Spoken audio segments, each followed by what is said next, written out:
Finally, Mom's last party. The morning light filtered through the tall windows of my Beacon Hill apartment, casting long shadows across the antique Persian rug. I watched dust particles dance in the sunbeams as I sipped my Earl Grey, the newspaper untouched beside me. Today marked my 67th year on this earth, though few would remember. Certainly not my children. I am Cordelia Ravenscroft, once heralded as one of the most promising conductors of my generation, before I became simply Mrs. Magnus Ravenscroft, the woman behind the great man, the supportive wife of the legendary maestro who conducted symphonies from New York to Berlin, Tokyo to Sydney. For 43 years, I stood in his shadow, my own baton gradually collecting dust in its velvet case. 3 years had passed since Magnus collapsed during a rehearsal of Mahler's Fifth with the Boston Symphony Orchestra. The irony wasn't lost on me that it happened during the Adagietto, that haunting movement about love. Love, what a complicated thing it had been between us. The phone rang, pulling me from my reverie. I let it ring 3 times before answering, a small rebellion against the immediate availability everyone now seemed to expect. Mother? It's Sybil. You weren't answering your cell. I hadn't bothered to check it. Good morning, Sybil. We've been planning for weeks. Thad has already contacted the caterers. You haven't forgotten about tonight, have you? How could I forget? My children suddenly organizing an elaborate birthday celebration after years of perfunctory phone calls and obligatory holiday appearances. The timing coincided suspiciously with Thaddeus's latest venture, a boutique record label specializing in reimagined classics that needed substantial financial backing. And Sybil's gallery was featuring a new controversial artist whose exhibition required more funding than expected. I remember, I replied, keeping my tone neutral. 7 o'clock. 6:30, she corrected with that impatient edge I'd grown accustomed to. The guests are arriving at 7. You'll need to be ready. Wear something elegant. That navy Dior would be perfect. I was being styled for my own birthday party. How fitting. Will you need anything else from me, Sybil? The slight pause told me she detected the subtle frost in my voice. Just be there, Mother. This is important. She hung up without saying goodbye. I placed the phone down and stared at the portrait of Magnus hanging above the marble fireplace. His penetrating gaze seemed to follow me around the room, just as his presence had dominated my life. The celebrated Magnus Ravenscroft, whose biography mentioned me only 17 times in 400 pages. I moved to my dressing table and opened the small drawer that contained the letter from Massachusetts General Hospital. The symptoms I'd been experiencing for months, the shortness of breath, the occasional chest pains, had a name now: severe aortic stenosis. A valve in my heart was narrowing, restricting blood flow. The procedure they recommended was complex, but offered good outcomes for someone in otherwise excellent health. My children didn't know. I hadn't told them about the diagnosis or the scheduled consultation next week. They had already been circling like elegant vultures since their father died. After overhearing Thaddeus on the phone discussing Mother's eventual estate, a month after the funeral, I'd developed a certain wariness about sharing health information. The intercom buzzed, Zara arriving for our morning meeting. My assistant of 15 years was the closest thing to family I had these days, though I'd never admit that aloud. Good morning, Mrs. Ravenscroft, Zara said as she entered, tablet in hand, her efficient manner a comforting constant in my life. Happy birthday. Thank you, Zara. And please, how many times must I ask you to call me Cordelia? She smiled, but didn't respond to that familiar request. Dr. Winter called. She's confirmed for lunch at Mistral tomorrow. And the Boston Philharmonic has reached out again about the winter guest conductor position. I waved my hand dismissively. Tell them I'm considering other offers. There weren't any, but pride has always been my most faithful companion. And Mr. Thornfield sent these, Zara added, nodding toward the entryway where a striking arrangement of unusual flowers sat. Not roses or lilies, but native New England wildflowers, artfully composed to appear both wild and deliberate. Ezra's signature style. Ezra Thornfield had entered my life 6 months ago when the Symphony Board appointed him to redesign the gardens surrounding Symphony Hall. We'd found ourselves in conversation about Debussy during a fundraiser, and he'd actually listened instead of waiting for his turn to speak. A novel experience for me these days. Will Mr. Thornfield be attending tonight? Zara asked, her expression carefully neutral.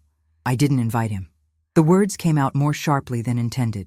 The truth was, I hadn't wanted Ezra to witness the performance my children would inevitably put on, the devoted son and daughter celebrating their beloved mother. A fiction we all participated in for reasons I was beginning to question.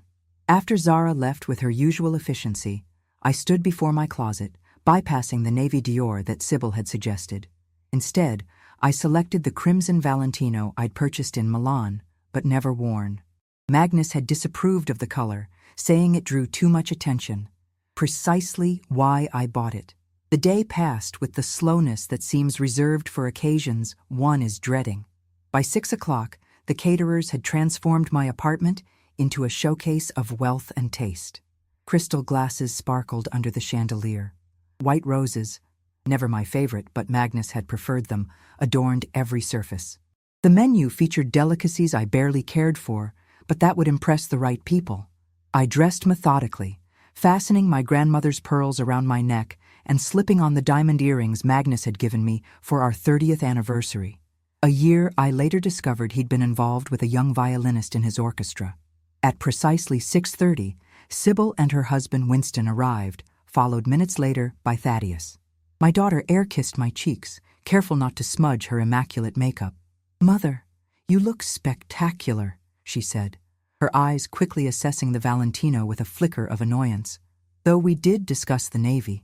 I felt like something brighter tonight," I replied, watching her exchange glances with Thaddeus. My son embraced me with his usual theatrical affection. The lady of the hour. 67 never looked so good. He stepped back, champagne already in hand. "You've outdone yourself with this spread. I believe the credit goes to your caterers," I reminded him. "Details, details," he waved dismissively. "The important thing is celebrating you." The guests began arriving, board members from the symphony, former colleagues of Magnus, a few distant relatives, and Boston's cultural elite. People who sent Christmas cards but never called. People who had attended Magnus's funeral and commented on what a supportive wife I'd been. The evening progressed predictably. Conversations about recent galas, charitable contributions, someone's child accepted to an Ivy League school. I moved through my own party like a ghost, smiling and nodding at appropriate intervals. No one asked about my conducting. No one mentioned the articles published decades ago that had predicted my promising career. "Quite the celebration," came a voice at my elbow. Octavia Winter, elegant as always in simple black, her silver hair swept into a chignon. "Octavia, I didn't think you'd come." Our relationship had evolved from bitter rivals to unlikely confidants after Magnus's death, when she'd revealed things about my husband I wished I could unhear. "And miss this performance?" She nodded toward Sybil, who was charming a potential investor for her gallery. "The devoted daughter act is particularly compelling tonight." I allowed myself a small smile. Octavia was the only person who saw through the facade my family had constructed. "They've gone to considerable expense," I murmured. "Indeed, one might wonder why." Her eyes, sharp as ever, studied my face. "You look tired, Cordelia." "It's nothing." The lie came automatically. "It's never nothing with you." She lowered her voice. "Have you told them about the heart condition?" I shot her a warning glance. "Not yet. They should know." "Why? So they can start measuring for drapes in this apartment? Begin cataloging the Stradivarius for auction?" Octavia didn't contradict me. She'd witnessed firsthand how quickly Thaddeus had inquired about his father's collection of rare conductor's batons after the funeral. As the evening wore on, I felt increasingly disconnected from the celebration supposedly in my honor. No one here knew me, not really. They knew Magnus Ravenscroft's widow, a footnote in the great maestro's story. I slipped away to the terrace for air, the spring night unusually warm. Through the French doors, I could see the party continuing without me, no one noticing my absence. The city lights sparkled below, the Charles River a dark ribbon weaving through Boston. I was contemplating whether anyone would miss me if I simply disappeared into my bedroom, when voices drifted from the far corner of the terrace. My children, partially concealed by a large potted topiary, champagne flutes in hand. "To Mother's last birthday party," Thaddeus was saying, his voice carrying on the night air. Sybil clinked her glass against his. "And to the future that awaits us when she's gone." I froze, my hand gripping the stone balustrade. "The old girl looks tired tonight," my son continued. "Dr. Harrison mentioned something about her heart last time I picked up her prescriptions." So he'd been speaking to my physician. A violation that should have infuriated me, but only left me numb. "How long do you think?" Sybil asked, and I couldn't mistake the calculating tone in her voice. "A year? Maybe less. These things accelerate quickly at her age." My daughter sighed. "Well, we'll need to be patient a little longer. Though I've already spoken to Christie's about some of the artwork. Preliminary valuations only, of course." "Of course?" Thaddeus chuckled. "I've been doing the same with that Stradivarius. 8 million, conservatively. And her investment portfolio is easily twice that. The real estate alone," Sybil added. "This apartment, the Cape House, the cottage in the Berkshires. All that careful planning Father did with the trusts works in our favor. Once she's gone, it bypasses probate completely." They continued, dividing my possessions, my life's accumulation, while I stood mere feet away, invisible as I'd always been. The shock gave way to something colder, harder, a clarity I hadn't felt in years. I thought of the consultation scheduled next week, the procedure that could extend my life by decades, the children who were already spending their inheritance, the husband who had overshadowed me for my entire adult life. A sound escaped me, not quite a laugh, not quite a sob, and they turned, faces freezing in identical masks of horror as they realized I'd heard everything. "Mother," Thaddeus recovered first, his smile too bright. "We were just coming to find you. Time for the toast." I looked at my son, really looked at him, perhaps for the first time in years. The weak chin he'd inherited from Magnus's father, the calculating eyes that had never shown genuine warmth. "By all means," I said, my voice steady. "Let's have a toast." They exchanged panicked glances, following me back inside like guilty children. The party paused as Thaddeus clinked a spoon against his crystal flute, calling for attention. The room quieted as he launched into a practiced speech about his extraordinary mother and her selfless devotion. I watched him perform, noting the practiced gestures, the artificial emotion. I saw Sybil dabbing at dry eyes with a monogrammed handkerchief. I observed the guests nodding appreciatively at this display of filial affection. All my life, I had been an audience member in my own story, the dutiful wife watching from the wings as Magnus took center stage, the mother whose children performed affection when it served their purposes, the conductor who never got to lead the orchestra. As applause rippled through the room, a decision crystallized within me. My children had just orchestrated their own disinheritance, though they didn't know it yet. Tomorrow I would call my attorney. The day after, I would meet with my doctor about scheduling the heart procedure. For the first time in decades, I felt the stirring of something I'd almost forgotten. The exhilaration of taking up the baton, of stepping onto the podium, of preparing to conduct. I raised my glass and smiled. "To new beginnings," I said. No one in the room understood that I wasn't toasting the past year. I was declaring war. I've always believed that revenge, like a fine symphony, should unfold with precision, each movement building upon the last until it reaches a devastating crescendo. The morning after my birthday party, I awoke with unusual clarity. The words of my children echoed in my mind, not as a painful reminder, but as fuel for the fire now burning within me. The house was quiet, the debris from last night's celebration already cleared by the cleaning service that Zara had arranged. I moved to the bay window overlooking the public garden, watching joggers navigate the pathways as the early morning light gilded the treetops. For decades, I had observed life rather than participated in it. That would change today. My first call was to Harold Blackwell, my attorney for the past 30 years. Unlike many in my circle, Harold had always addressed me directly during meetings, even when Magnus was alive.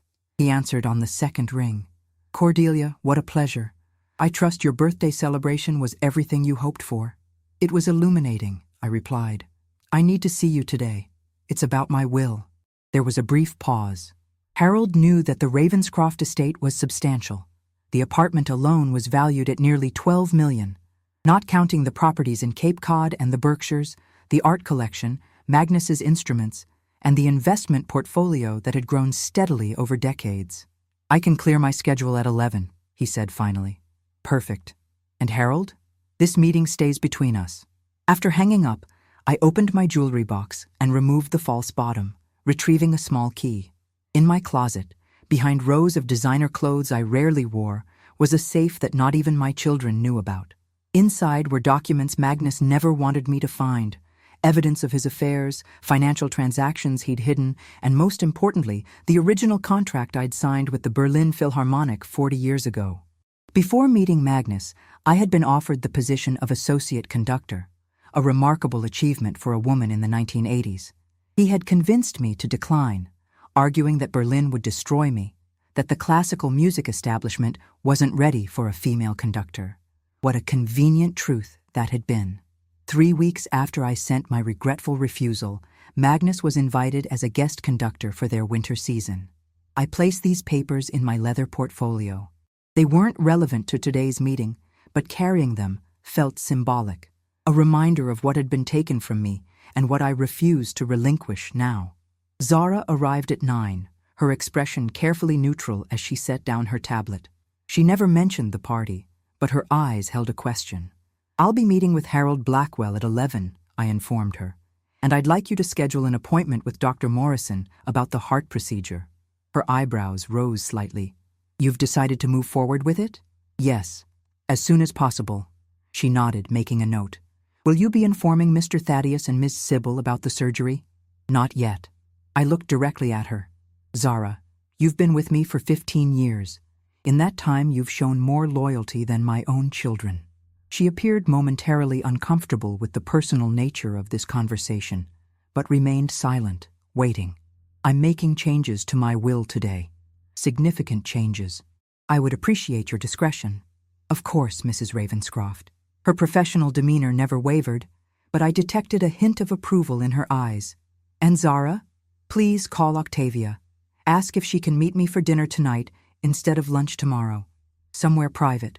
After she left to make the arrangements, I spent an hour at my piano, playing Chopin's nocturnes, with more passion than I had allowed myself to feel in years. The music had always been my true voice, even when circumstances forced me into silence. Harold Blackwell's office occupied the top floor of a brownstone on Commonwealth Avenue, its windows overlooking the tree-lined boulevard. He greeted me warmly, ushering me into his private office, where Boston's elite had planned their estates for generations. "Before we begin," I said, settling into a leather chair, "I need to know something. Who is the executor of my current will?" Harold consulted a file. "That would be Thaddeus. You and Magnus selected him during our last revision 3 years ago, shortly before Magnus passed." "Of course we had." Magnus had always favored Thaddeus, seeing in our son a more malleable version of himself. Sybil had been too independent for his taste. "I want to change that immediately. Neither of my children is to serve as executor." If Harold was surprised, he didn't show it. "Who would you prefer instead?" "You, Harold, and as co-executor, Zara Kincaid." Now he did look surprised. "Your assistant?" "My most trusted confidant," I corrected. "She knows more about my affairs than anyone." Harold made notes, his fountain pen scratching softly against the paper. "And what other changes did you have in mind?" I spent the next hour outlining my new wishes. The Beacon Hill apartment and Cape House would be sold, proceeds going to a foundation I wanted to establish. The Berkshires cottage would go to Octavia, who had always loved it. My investments would be liquidated and divided between the foundation and several smaller bequests to people who had shown me genuine kindness. "And your children?" Harold asked finally. I had considered this carefully. Complete disinheritance would lead to legal challenges, prolonged battles that would drain the estate and distract from my true purposes. "Thaddeus and Sybil will each receive $500,000, I said, "and the personal items listed here." I handed him a carefully prepared document that allocated specific possessions, enough to appear generous to an outside observer, but a fraction of what they expected. "The Stradivarius?" he asked, noting its absence from either list. "To the Boston Conservatory, with the stipulation it be used by promising female musicians." Harold set down his pen. "Cordelia, while I understand this is your decision, I must advise you that such dramatic changes, particularly so asymmetrical in nature, may be contested after your passing." "I'm aware." May I ask what prompted this revision? I met his gaze steadily. Let's just say I've recently gained clarity about what matters to me. And who? He nodded, not pressing further. I'll have the documents prepared by the end of the week. In the meantime, I'd suggest not discussing these changes with family members until everything is finalized. That won't be a problem, I assured him. As I left Harold's office, my phone chimed with a message from Sybil. Lunch next week? There's an investment opportunity I'd like to discuss. I didn't respond. The remainder of the afternoon passed in a blur of practical matters.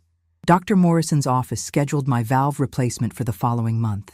I met with my financial advisor to discuss transferring certain assets into accounts solely in my name, a precaution against the eventuality that Thaddeus might try to assert control over my finances if my health appeared to deteriorate.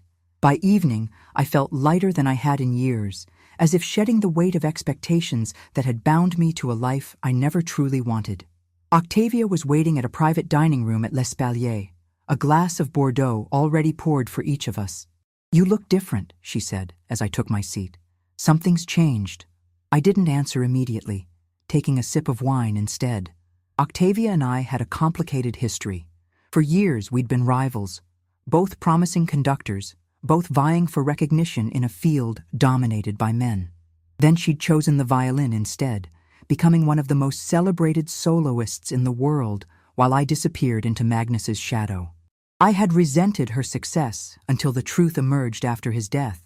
He had systematically undermined my career while advancing hers, creating an artificial rivalry to keep us both distracted. I heard them, I said finally. Thaddeus and Sybil, at the party. They were discussing my death, making plans for my possessions. Octavia's expression darkened. I'm sorry, Cordelia, though I can't say I'm surprised. Neither was I. Not really. I traced the rim of my glass. I changed my will today. Her eyebrows rose. Dramatically, I assume. They'll receive enough to avoid successful legal challenges. Nothing more. She nodded slowly. Good. And the heart surgery? Scheduled for next month.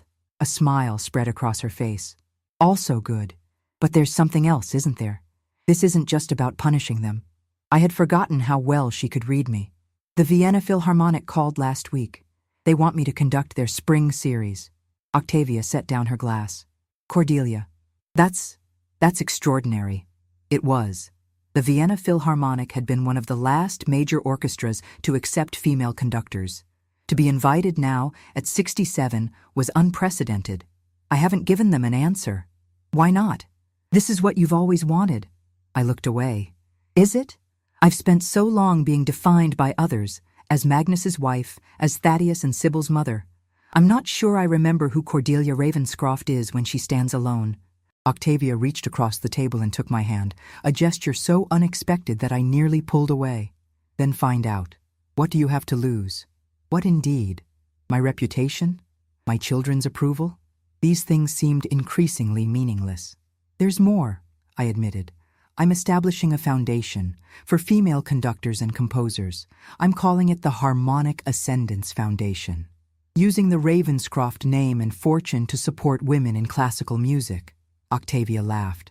Magnus must be rolling in his grave. Let him, I said, surprising myself with the vehemence in my voice. He took enough from me, from us. The waiter arrived with our first course, momentarily halting our conversation. When we were alone again, Octavia fixed me with her penetrating gaze. What about Ezra Thornfield? I noticed he wasn't at your party. The mention of Ezra sent an unexpected warmth through me. Our connection had been growing steadily over recent months. Conversations about music and art that extended for hours, walks through the gardens he'd designed, a comfortable silence that never needed filling. I didn't invite him. I didn't want him to see that performance. Wise, she nodded. He strikes me as someone who values authenticity. He's asked me to accompany him to Tanglewood next weekend, for the opening of the summer season. And? I haven't answered him either. Octavia sighed dramatically. Cordelia, for a brilliant woman, you can be remarkably obtuse. Say yes to Vienna. Say yes to Ezra. Say yes to yourself, for once. Her words stayed with me long after dinner, following me home to my quiet apartment. I moved through the rooms, seeing them with new eyes. So many objects chosen by Magnus. The heavy Baroque furniture, the ornate frames, the dark draperies that kept the sunlight at bay. So little of me was visible in this space where I'd lived for decades. My phone rang as I was preparing for bed. Thaddeus. I let it go to voicemail, listening as he left a message about a pressing financial matter that required my immediate attention. No mention of last night's overheard conversation. No acknowledgement of the pain his words had caused. I deleted the message and turned off my phone. In bed, I found myself thinking about Vienna. About standing on that podium, baton in hand, commanding one of the world's greatest orchestras through Beethoven's Seventh. My interpretation, my vision, my triumph. The thought was both exhilarating and terrifying. Sleep eluded me. At 2 a.m, I rose and went to the music room. Magnus's study had been converted after his death, the imposing desk replaced with my piano, his awards and accolades stored away. I sat at the Steinway, running my fingers over the keys without pressing them. A memory surfaced, my graduation recital at Juilliard, before I'd met Magnus. I'd conducted Tchaikovsky's Sixth Symphony, drawing praise from even the most critical faculty members. The dean had called my interpretation revolutionary and predicted a brilliant future. 6 months later, I met Magnus at a benefit in New York. Within a year, I was his wife, my conducting ambitions gently but persistently redirected toward supporting his career. I began to play softly, Debussy's Clair de Lune, flowing from my fingers in the darkened room. As the delicate notes filled the space, I made 2 decisions. First, I would accept Vienna's invitation. I would stand on that podium and show the world and myself what Cordelia Ravenscroft could do. Second, I would call Ezra in the morning and accept his invitation to Tanglewood. For too long, I had been defining myself by what I had lost. It was time to discover what I might still find. The next morning, the first call came from Sybil, her voice tight with poorly concealed anxiety. "Mother, Thaddeus tells me you're not returning his calls. He has some important matters to discuss." "I'm sure he does," I replied evenly. "We were thinking we should have a family dinner this week to follow up on your birthday celebration." I could almost see her, perfectly manicured nails, designer outfit, the practiced concern that never quite reached her eyes. "I'm afraid I'll be quite busy for the foreseeable future," I told her. "I'm preparing to conduct the Vienna Philharmonic this spring." The silence that followed was deeply satisfying. "Vienna? But you haven't conducted professionally in decades." 39 years, I confirmed. "It's time to end that particular intermission, don't you think? But your health is my concern, not yours." I kept my tone mild, refusing to give her the emotional response she was seeking. "I'll let you know when my schedule opens up." I ended the call before she could respond, then immediately phoned the contact at the Vienna Philharmonic. After confirming my acceptance, I called Ezra. "Tanglewood sounds lovely," I told him. "I'd be delighted to join you." His warm response kindled something in me that had been dormant for too long. The war I had declared at my birthday party was just beginning, but for the first time in decades, I was composing my own symphony, and its opening movement sounded glorious. The weeks following my decision unfolded like an accelerando, each day faster and more intense than the last. I had forgotten the exhilaration of purpose, the thrill of orchestrating my own destiny rather than merely accompanying someone else's. My revised will was signed and notarized 3 days after my meeting with Harold. The documents now rested in the safe behind my closet, alongside the evidence of Magnus's betrayals. Harold had raised one eyebrow when I insisted on keeping a copy in my possession, but I had learned the hard way that trusting others with my security was a risk I could no longer afford. Thaddeus called 17 times in the week after my conversation with Sybil. I answered none of his calls. Sybil's approach was more strategic. Emails about gallery events I might enjoy, text messages about her children's achievements, casual references to financial concerns that grew increasingly less casual as my silence persisted. I was not being cruel. I was being calculated. Every unanswered call, every ignored message strengthened my resolve, reminding me of the years they had treated me as an accessory to their lives rather than its center. The weekend at Tanglewood with Ezra arrived like the gentle lifting of a veil. We drove from Boston on a Friday afternoon. the Berkshires welcoming us with rolling hills clothed in summer green. Ezra's vintage Mercedes convertible hummed along winding roads as we discussed everything from Bernstein's controversial tempo choices to the therapeutic effects of Japanese garden design. "You seem different," he observed as we passed through a small town with a white steepled church. "More present?" I offered. He smiled. "I was going to say formidable, but present works too." Formidable.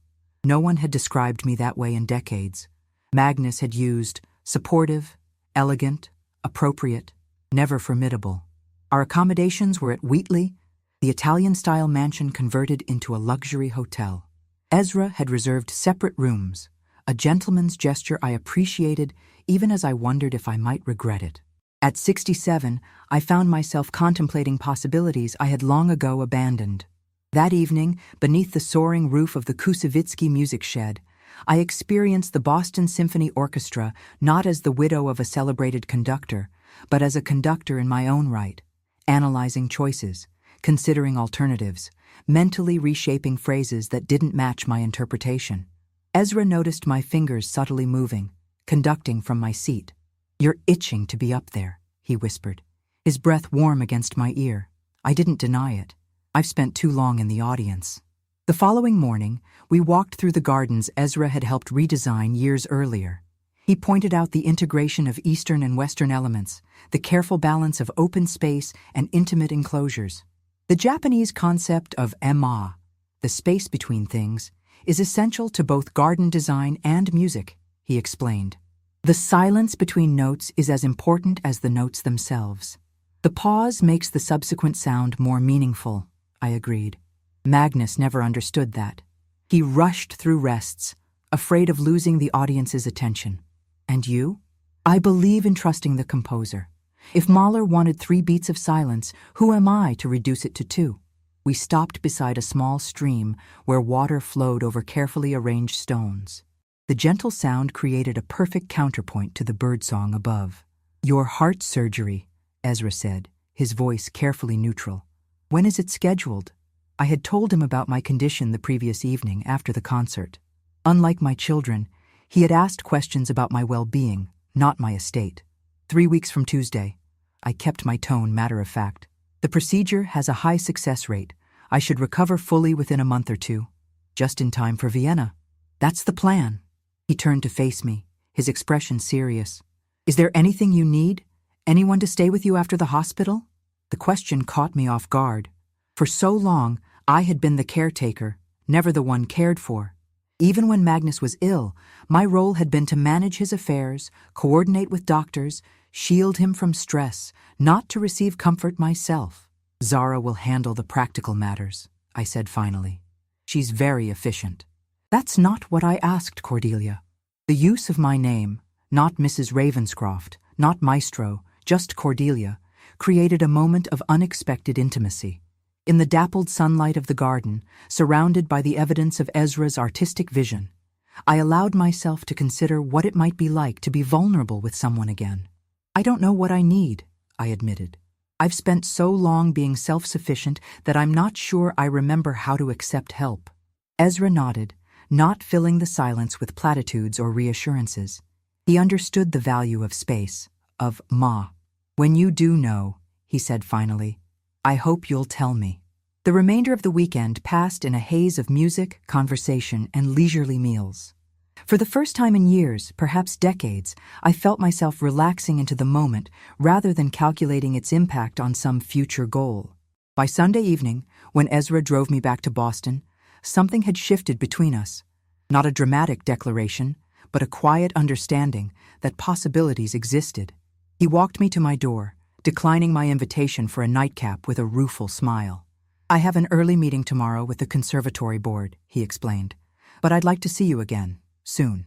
"I'd like that too," I said, surprised by the truth in my words. His kiss was brief, a gentle pressure against my cheek, yet it lingered in my mind long after he'd gone. The harsh reality of my situation reasserted itself the following morning when Thaddeus appeared at my door unannounced. Zara, who had arrived early to review my schedule for the week, intercepted him in the foyer. "Mr. Ravenscroft, your mother is not available this morning. If you'd like to make an appointment," "This is ridiculous," he interrupted, his voice carrying clearly to where I stood in my study. "She's my mother. I don't need an appointment." I stepped into the hallway. "It's all right, Zara."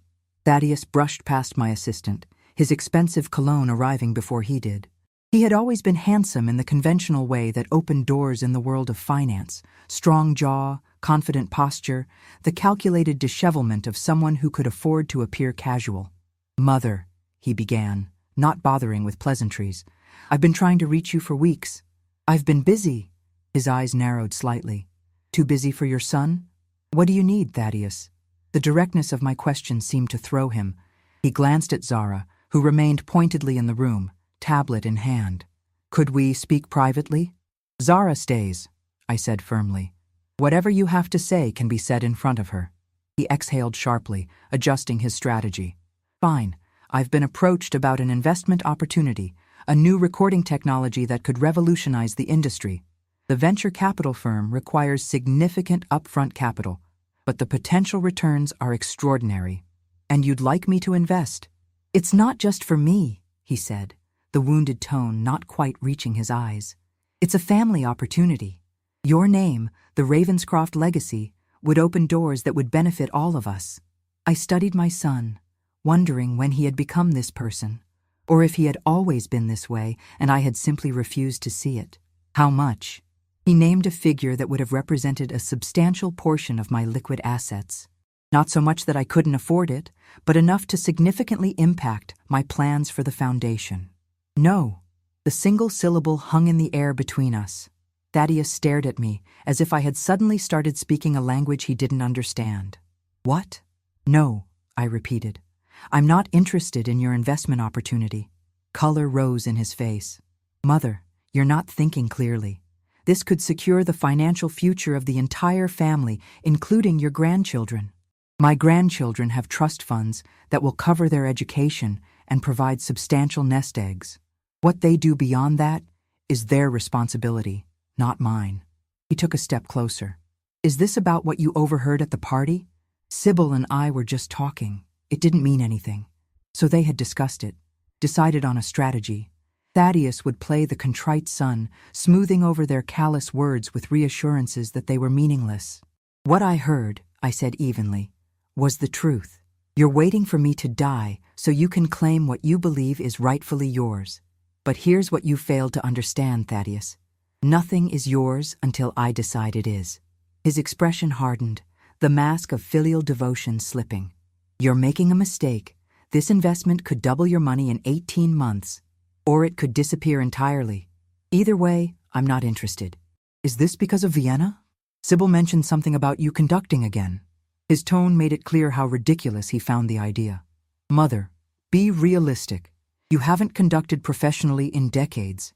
This is clearly some sort of late-life crisis." I felt a surge of anger but kept my voice steady. "My professional decisions are not up for discussion. Neither are my financial ones. Now, if you'll excuse me, I have a meeting in 30 minutes. "This isn't over," he said, his tone verging on threatening. "Yes, Thaddeus, it is." After he left, slamming the door with enough force to rattle the crystal vase in the entryway, Zara looked at me with something approaching admiration. "Well done, Mrs. Ravenscroft." I smoothed down my jacket, aware that my hands were trembling slightly. "Schedule a meeting with my financial advisor, please. I want to move forward with establishing the foundation immediately." "Already done," she replied. "Mr. Harrington can see you tomorrow at 10. The next 3 weeks passed in a flurry of activity. I transferred a significant portion of my assets into the newly established Harmonic Ascendance Foundation. The foundation's mission, supporting female conductors and composers, was personal, but its potential impact extended far beyond my own grievances. Young women would receive the opportunities that had been denied to me without having to sacrifice their ambitions for someone else's glory. My preoperative appointments confirmed that I was an excellent candidate for the valve replacement. Dr. Morrison, a cardiac surgeon with 30 years of experience, expressed confidence in a full recovery. "You're in remarkable health for someone your age," he observed during our final consultation. "Strong heart muscle, good circulation, excellent lung function. The stenosis is the only significant issue." "I come from hardy stock," I told him. "My mother lived to 93. What I didn't say was how she had lived those years, diminished by my father's dominance, her own artistic talents relegated to church socials and ladies' luncheons. I had sworn I would never follow that path, yet somehow I had traveled it anyway, just on a grander scale. 2 days before my surgery, Sybil appeared at my apartment, her timing as strategic as ever. She arrived bearing flowers, lilies which she knew I disliked, and the practiced concern of someone performing grief for an audience.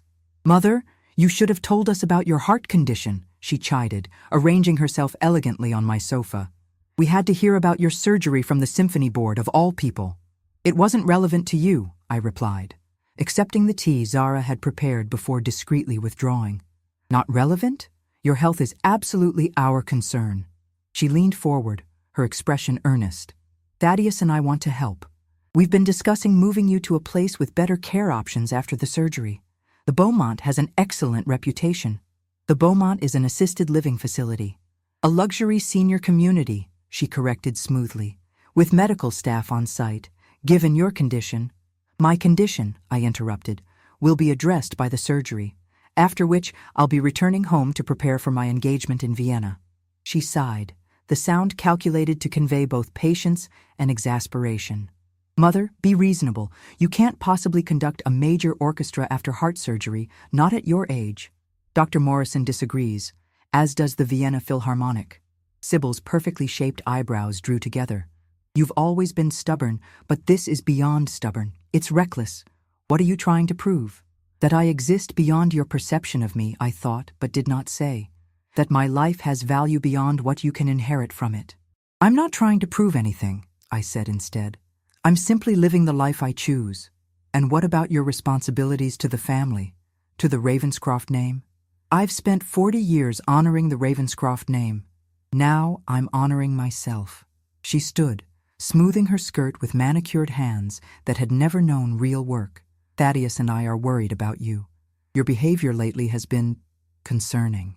"How convenient that your concern coincides with my refusal to fund Thaddeus's latest venture." Color bloomed high on her cheekbones. "That's unfair. We care about your well-being." "Do you?" I asked quietly. "Or do you care about what my well-being means for you?" She gathered her designer handbag, her movements sharp with anger. "I can see this conversation is pointless. Call us when you're ready to be reasonable." After she left, I sat for a long time in the growing dusk, wondering what Magnus would think of this version of me, the woman who had finally found her voice after decades of careful silence. Would he be proud? Threatened? Most likely the latter. Our marriage had functioned best when I remained in his shadow. The night before my surgery, Ezra came to dinner, bringing not flowers, but a small jade plant in a handcrafted ceramic pot. "Something resilient," he explained. "Like you." We ate on the terrace, watching the sunset paint the Boston skyline in shades of gold and crimson. The conversation flowed easily between music, art, his latest projects, my preparations for Vienna. "I've been researching female conductors throughout history," I told him, describing the Foundation's first planned initiative, a documentary series highlighting women who had broken barriers in classical music. "It's remarkable how many have been erased from the narrative." "Including you," he observed. I paused, wine glass halfway to my lips. "I wasn't erased. I stepped aside voluntarily." "Did you?" The question lingered between us, challenging the story I had told myself for decades. Had it truly been a choice? Or had I been maneuvered into a corner so skillfully that the walls became invisible, leaving me to believe the cage was of my own making? "I made compromises," I said finally. "We all do. Some more than others." As the evening drew to a close, I found myself reluctant to see him leave. Ezra seemed to sense my hesitation. "I'll be there tomorrow," he said. "At the hospital, if you want me to be." "You don't have to do that." "I know." His eyes held mine. "I want to." The kiss we shared then was different from the chaste peck on the cheek at Tanglewood. This was a promise, an acknowledgement of possibilities that extended beyond tomorrow, beyond Vienna, into a future I was only beginning to imagine. After he left, I went to my piano one last time before the surgery. My fingers found the keys instinctively, playing Bach's Prelude in C major, the piece I had performed at my first recital, age 7, already showing the promise that would carry me to Juilliard and beyond. The simple, flowing arpeggios filled the room, each note distinct, yet part of a greater whole. Like a life, I thought. Individual moments that create a complete composition. For too long, my composition had been influenced by others. Magnus, societal expectations, the classical music establishment, even my children. Now at last, I was writing my own cadenza. I played until midnight, moving from Bach to Chopin to Debussy, pieces I had performed countless times, but never with such clarity of purpose. Each note was both a farewell to the person I had been and a greeting to the woman I was becoming. When I finally went to bed, I slept without dreams, secure in the knowledge that whatever happened on the operating table tomorrow, I had already begun my resurrection. Morning arrived, with soft spring light filtering through my curtains. Zara had stayed overnight in the guest room, ready to drive me to Massachusetts General for my 10 a.m. surgery. She helped me pack the small overnight bag I would need for my hospital stay, her efficiency as comforting as always. Mr. Thornfield called, she informed me as we prepared to leave. He'll meet us at the hospital. I nodded, unexpectedly moved by Ezra's reliability. It had been so long since I could count on someone's word. And your children? Ms. Sybil sent a text message wishing you well. She and Mr. Winston are in New York for an exhibition opening. Mr. Thaddeus hasn't responded to my notification about the surgery. I absorbed this information without surprise. It confirmed what I already knew. My children would express concern when it served their purposes, but not when it required actual sacrifice. The hospital corridor stretched before me, its sterile brightness a stark contrast to the warm tones of my apartment. As I was prepped for surgery, nurses attaching monitors and inserting IVs, I found myself thinking not of what I might lose, but of what I had already regained. My sense of self, my artistic purpose, the possibility of genuine connection. Ezra arrived as promised, his tall figure appearing in the doorway of my pre-op room, just as the anesthesiologist was explaining the procedure. "You made it," I said, extending my hand. He took it, his palm warm against mine. I said I would. Such a simple statement, yet it carried the weight of a vow. The anesthesiologist cleared her throat. "We'll be ready to move you to the operating room in about 10 minutes, Mrs. Ravenscroft." Maestro Ravenscroft, Ezra corrected gently. "She'll be conducting the Vienna Philharmonic this spring." The young doctor's eyebrows rose slightly. "That's impressive." "Yes," I agreed, squeezing Ezra's hand. "It is." As the medical team prepared to wheel me into surgery, I felt a strange sense of peace. The valve in my heart might be failing, but my spirit was stronger than it had been in years. Whatever happened next, I had already won the most important battle, the one for my own identity. The last thing I saw before the anesthesia took effect was Ezra's face, his expression a mixture of concern and confidence. Then darkness descended, carrying me toward whatever symphony awaited on the other side. I raised my baton.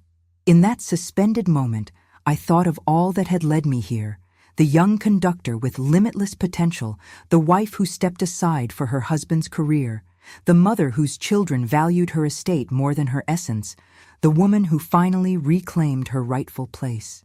The downbeat fell, and Beethoven's Seventh Symphony began. Life, energy, rhythm, joy, all flowing from my hands to their instruments, to the rapt audience. I conducted not just with my hands, but with my entire being, every gesture infused with emotional authenticity that can only come from having lived, lost, and found one's way back to the essential self. When the final triumphant A major chord resounded through the hall, there was a moment of absolute silence, that magical pause between the end of the performance and the beginning of the audience's response. Then came the applause, first a ripple, then a wave, then a storm. The audience rose to its feet, the ovation building as I acknowledged first the orchestra, section by section, before taking my own bow. Emerging from anesthesia is like conducting a symphony underwater. Sounds muffled, movements slowed. My first conscious thought was of Vienna, Beethoven's Seventh, floating through my mind. The second was the pain, a deep pressure in my chest. I forced my eyes open to find Ezra beside me, his face showing both concern and relief. "Welcome back," he said softly. The surgery had been successful.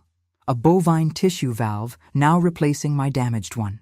Dr. Morrison was pleased with my recovery and confirmed I could conduct the Vienna Philharmonic in 3 months if I followed his rehabilitation protocol. Most people ask when they can drive again, Ezra remarked with a smile. Only you immediately ask about conducting a world-class orchestra. I've waited 40 years, I reminded him. I'm not waiting any longer. My children were conspicuously absent during my recovery, though Octavia sent wildflowers with a note. Hurry up and heal. Vienna awaits.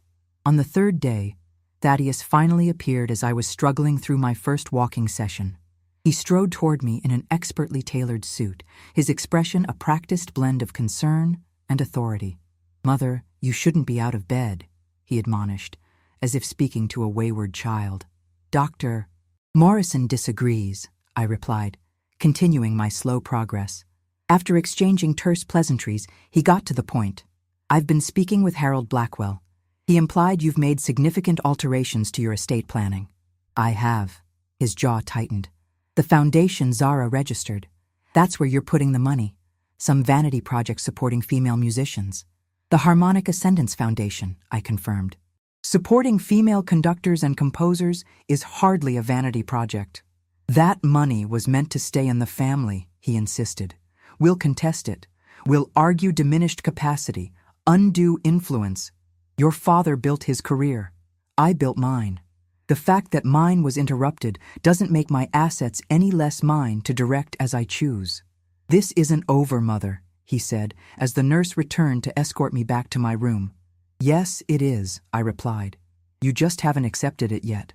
The confrontation left me drained but strangely liberated. There was clarity in acknowledging the truth of our relationship, not the polite fiction of devoted mother and son, but two people connected by blood, yet divided by values. Recovery progressed with the predictable patterns of physical healing. What surprised me was the parallel emotional recovery, a shedding of constraints that had bound me far more effectively than any surgical restrictions. 2 weeks later, I received a letter from Sybil, not a visit, but a formal letter warning about the potential consequences of my hasty decisions. Like her brother, she threatened legal action while couching it in terms of concern for my well-being. With Katerina, my physical therapist, I gradually rebuilt my strength. By 6 weeks, I could conduct simple patterns without pain. By 8 weeks, I could work through a complete movement of Beethoven's 7th. Throughout this period, Ezra remained a steady presence, not hovering, but available. He mentioned casually one evening that he'd been invited to design a garden in Vienna coinciding with my concert series. The coincidence made us both smile. 12 weeks post-surgery, we flew to Vienna, Ezra beside me, Zara across the aisle organizing my schedule. Standing in my apartment that evening, looking out at a city steeped in musical history, I felt a momentary flash of doubt. "Having second thoughts?" Ezra asked. "Momentary vertigo," I admitted. "The view from the podium can be dizzying." He placed his hand on my shoulder. "Remember what you told me about Mahler? That the conductor must embrace both the terror and ecstasy of the infinite." The Musikverein's golden hall gleamed with gilded carvings as I entered the following morning. The orchestra regarded me with polite but reserved assessment, part curiosity, part skepticism. The first downbeat was a moment of truth. The opening. A major chord resonated through the hall, precise but cautious. At the vivace, I set a tempo slightly more urgent than conventional. There was a moment of adjustment. Then, remarkably, they locked in. By the time we reached the development section, something had shifted. The orchestra was no longer merely following. They were engaging, responding to the narrative I was shaping. 1 week before the first performance, I encountered Sybil in the lobby. Immaculate in a designer suit, her expression carefully neutral. "Mother," she said, "I thought perhaps we could have lunch." At a nearby cafe, she maintained polite conversation until dessert arrived. Then I cut through the charade. "Why are you really here, Sybil?" Her perfect composure slipped slightly. "Candor might be best. Your public return to conducting has complicated matters. The press coverage has been extensive. Challenging the will of Cordelia Ravenscroft, former recluse, would have been one thing. Challenging the will of Maestro Ravenscroft, triumphant conductor of the Vienna Philharmonic, is quite another.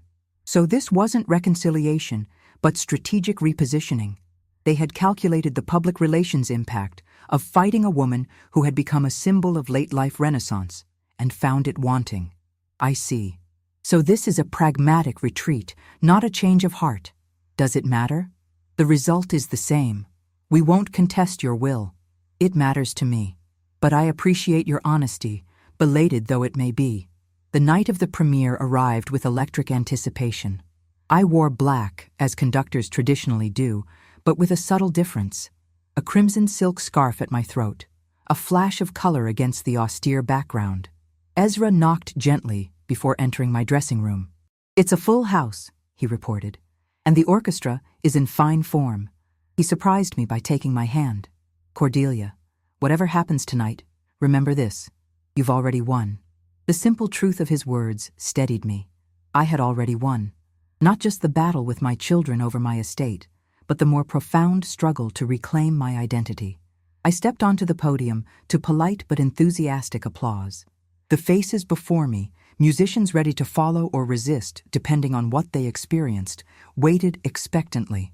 Behind them, an audience of strangers and a handful of people who thought they knew me prepared to render judgment. I raised my baton.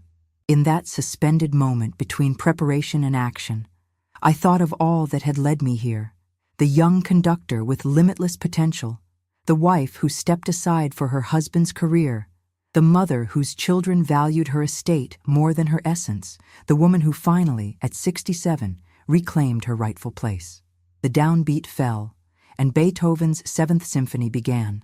Life, energy, rhythm, joy, all flowing from my hands to their instruments, to the rapt audience. The music spoke what words never could, of resilience, of passion deferred but never extinguished, of the transcendent power of artistic truth. I conducted not just with my hands but with my entire being, every gesture infused with the emotional authenticity that can only come from having lived, lost, and found one's way back to the essential self. The orchestra responded in kind, their initial skepticism transformed into collaborative brilliance. When the final triumphant, a major chord of the fourth movement resounded through the hall, there was a moment of absolute silence, that magical pause between the end of the performance and the beginning of the audience's response, when the music seems to hover in the air, unwilling to release its hold on the collective consciousness. Then came the applause. First a ripple, then a wave, then a storm. The audience rose to its feet, the ovation building in intensity as I acknowledged first the orchestra, section by section, before finally taking my own bow.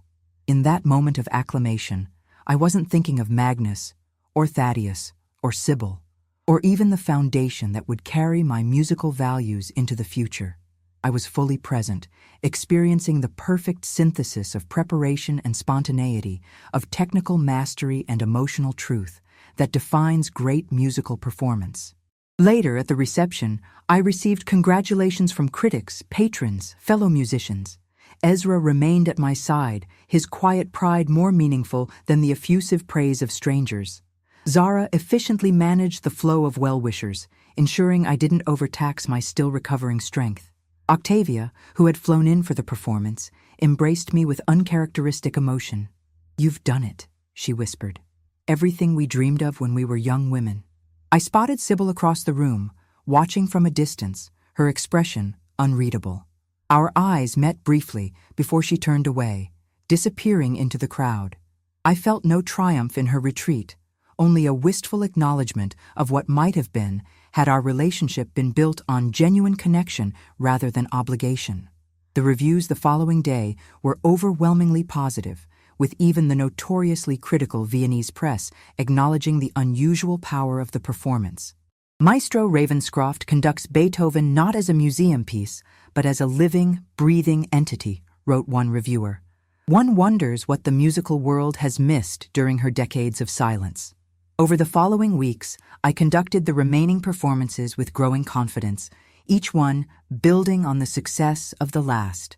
Invitations began arriving from other orchestras, Berlin, Amsterdam, London, all eager to feature the conductor whose late career renaissance had captured the classical music world's imagination.